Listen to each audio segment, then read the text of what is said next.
My first trip to the Soviet Union was my first trip really outside the United States. It was in 1986, and I went to Moscow and Leningrad and the Caucasus. And a 16-year-old at that point, a professor was leading the trip. And here I am. This is Gorbachev had just come into power a few months before, but this was well before glasnost or perestroika.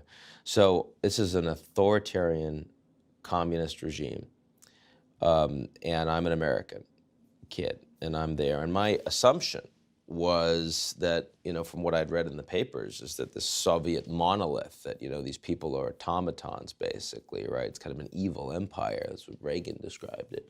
I found that young Soviets, if you want to call them that, they were incredibly well-educated, urbane, interested in what was happening around the world, looked up to the Americans for a lot of reasons, certainly for our economic capacity, our markets, our consumerism, but also for our free media, for our liberties, for our jazz music, right? And we talked about a lot of that, and they were very curious in what my life was like. I was very curious in theirs, and I think that that was fascinating.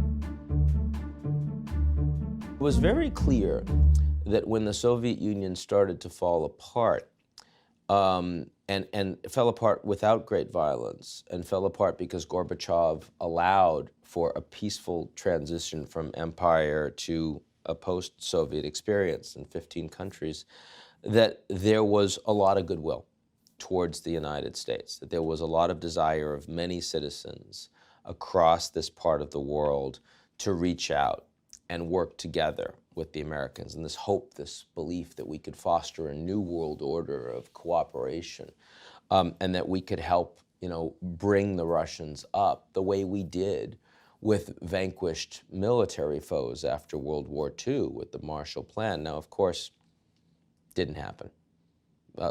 Hugely lost opportunity. There should be much more American investment in Russia.